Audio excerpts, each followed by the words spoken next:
আসসালামু আলাইকুম বন্ধুরা, কেমন আছো সবাই? আশা করি সবাই ভালো আছো, সুস্থ আছো। আলহামদুলিল্লাহ, আমরাও খুব ভালো আছি, সুস্থ আছি। সোনালী রান্নাঘর উইথ ভিলেজ ফুড চ্যানেলে তোমাদের প্রত্যেককে স্বাগত জানাই। আজকে আমি আবারও নতুন এক ধরনের রেসিপি নিয়ে হাজির হয়েছি। আজকে নিয়ে এসেছি পুনকা শাকের রেসিপি। আর পুনকা শাক অনেকেই অনেক রকমভাবে তৈরি করে খেয়েছেন। আজকে আমি যেভাবে তৈরি করেছি সেভাবে একবার খেয়ে দেখবেন, খুবই টেস্টি হয় এইরকমভাবে রান্না করলে। আর আজকের এই শাকটা কিন্তু আমি একদম সিম্পলভাবে রান্না করিনি, মাছের মাথা দিয়ে সুন্দর করে ভাজা ভাজা করে রান্না করেছি। তো যারা যারা একঘেয়েমি শাক রান্না খেয়ে বোর হয়ে গেছেন তারা কিন্তু এই রেসিপিটা ট্রাই করতেই পারেন, অনেক মজার হয়। আর গরম গরম ভাত দিয়ে খেতে কিন্তু খুবই সুস্বাদু লাগে। তো আজকের এই রেসিপিটা দেখার জন্য কিন্তু আপনাদেরকে স্কিপ করে দেখলে হবে না, পুরোটাই দেখতে হবে। স্কিপ করে করে দেখলে কিন্তু আমাদের অনেকটা ক্ষতি হয়ে যায়, আর আপনিও কিন্তু পুরোটা দেখতে পারবেন না। তো রেসিপিটা ফলো করবেন ভালোভাবে, তবে কিন্তু আপনারাও সুন্দরভাবে তৈরি করে নিতে পারবেন এই শাকের রেসিপিটা। তো চলুন কিভাবে আমি শাকের রেসিপিটা তৈরি করেছি সেটাই আজকে আপনাদেরকে দেখাবো। তো শাকটা রান্না করার জন্য এখানে আমি নিয়ে নিয়েছি এক কড়াই। তো প্রথমেই কিন্তু আমি শাক ধোয়া বাছা পরিষ্কার করা কিছুই দেখাবো না, কারণ ওইগুলো দেখাতে গেলে অনেকটা বড় হয়ে যাবে। তার জন্য কিন্তু আমি ডাইরেক্ট ভাজা করাটাই দেখাবো। তো প্রথমে আমি কড়াইয়ে তেল দিয়ে দিলাম। এখানে আমি সরষের তেল দিয়ে করছি, আর সরষের তেল দিয়ে বেশি করে একটু সরষের তেল দিয়ে যদি এভাবে ভাজা ভাজা করেন তাহলে কিন্তু খেতে দুর্দান্ত লাগে। তো তেল দিয়ে দেওয়া হয়ে গেছে, আর তেলটা একটু একটু গরম করে নিব,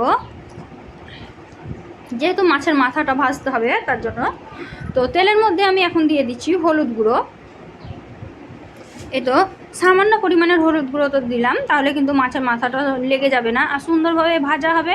আর শাকের মধ্যে যদি কোনো বিষাক্ত কোনো কিছু থাকে তাহলে কিন্তু নষ্ট হয়ে যাবে। হলুদ কিন্তু শাকের বীজ দূর করতে সাহায্য করে, শাক বলে না যে কোনো জিনিসেরই বীজ দূর করতে সাহায্য করে। তো আমি এখন অল্প পরিমাণে একটু লবণ দিয়ে দিলাম, দিয়ে একটু নাড়াচাড়া করে দেবো। দেখুন তো বন্ধুরা, ভিডিওটা শুরু করার আগে তোমাদের কাছে আমার একটাই অনুরোধ, কোনো সময় কিন্তু ভিডিওটা স্কিপ করে করে দেখবে না। যতটুকু দেখার দেখবে, কিন্তু 3 মিনিট দেখলেও কিন্তু যথেষ্ট, কিন্তু স্কিপ করে দেখবে না। আর ভিডিওটি যদি নতুন বন্ধুরা দেখে থাকো অবশ্যই সাবস্ক্রাইব করে পাশে থেকে যাবে। আর পুরনো বন্ধুরা যদি দেখে থাকো তো তোমরা তো সবসময় পাশে আছোই, আর এভাবেই ভালোবাসা দিয়ে যাবে। তো ভিডিওটি যদি প্রথমবার দেখে থাকো আর আমার চ্যানেলে যদি নতুন হয়ে থাকো, নতুন সদস্য, তাহলে কিন্তু অবশ্যই আমার চ্যানেলটিকে সাবস্ক্রাইব করে পাশে থাকা বেল আইকনটিকে প্রেস করে দেবে। আর এই ধরনের নিত্য নতুন রেসিপি পেতে থাকবে। আর ভিডিওটি যদি ভালো লেগে থাকে অবশ্যই একটা লাইক শেয়ার কমেন্ট করে দেবে, তাহলে কিন্তু একটা লাইকে আমরা মোটিভেট হয় আর নতুন নতুন রেসিপি নিয়ে আসার আগ্রহটা বেড়ে যায়, তাই একটা লাইক করতেই পারো। তো এই তো আমি এখন মাছ দুটো দিয়ে দিলাম, মাছের মাথাটাকে। আর মাছের মাথা দিয়ে এভাবে শাক রান্না করলে কিন্তু সত্যিই অতুলনীয় হয়। যে কোনো মাছের মাথা দিয়েই তোমরা কিন্তু শাকের এই রেসিপিটা তৈরি করে নিতে পারো, খুবই মজার হয়। তো দেখতে পাচ্ছেন মাছটা কিন্তু আমি এক সাইডে ভাজা হতে দিয়ে দিয়েছি, আর কড়াইটা যেহেতু বড় তো আমি এখানে আদা রসুন আর পেস্ট দিয়ে দিলাম। এখানে কিন্তু আমি পেঁয়াজ আর রসুন বাটার পেস্ট দিয়ে দিলাম। তো তোমরা চাইলে কিন্তু এখানে পেঁয়াজ আর রসুন কুচি করেও দিয়ে দিতে পারো, কিন্তু আমি যেহেতু মাছের মাথাটা দিয়েছি তার জন্য কিন্তু আমি এখানে বাটাটা দিয়েছি, তাহলে কিন্তু বেশি সুস্বাদু লাগে। আর তোমরা যদি একদম ঝরঝরা করে তৈরি করতে চাও তাহলে কিন্তু পেঁয়াজ আর রসুন কাটাই দিয়ে দিতে পারো, কোনো অসুবিধা নেই। তো এখন আমি পেঁয়াজটাকে ভালোভাবে ভেজে নেব, আর এদিকে কিন্তু মাছটাও আমার ভাজা ভাজা হয়ে যাবে। তো এদিকে আমার মাছটা কিন্তু এক সাইড ভাজা হয়ে গেছে, তাই আমি উল্টিয়ে দিলাম। আর এই মাছটা কিন্তু আমি ঝুরি করে দেবো, তাহলে কিন্তু শাকটা খেতে আরও টেস্টি লাগবে। তার জন্য কিন্তু আমি এখানে ভেঙে দিলাম। দেখুন এখন আমি ভালোভাবে মশলার সঙ্গে মাছটাকে মিশিয়ে নিব ভেঙে ভেঙে। এই তো দেখতেই পাচ্ছেন একদম ভেঙে ভেঙে আমি মিশিয়ে দিলাম। তো আমার ভালোভাবে ভাঙা হয়ে গেছিলো, মেশানো হয়ে গেছিলো, তার জন্য এই পর্যায়ে আমি আলু অ্যাড করে দিলাম। তো আপনারা চাইলে বিনা আলু দিয়েও তৈরি করতে পারেন, কিন্তু আমাকে আলু দিয়ে ভালো লাগে তাই আমি আলু দিয়ে করে নিয়েছি। আর এখানে আমি দিয়ে দিলাম কালো জিরা আর দিয়ে দিলাম কাঁচা লঙ্কা, এতে স্বাদটা অনেকটাই বেড়ে যায়। তো সব কিছু ভালোভাবে ভাজা হয়ে গেছিলো, তার জন্য আমি এখন দিয়ে দিলাম শাক।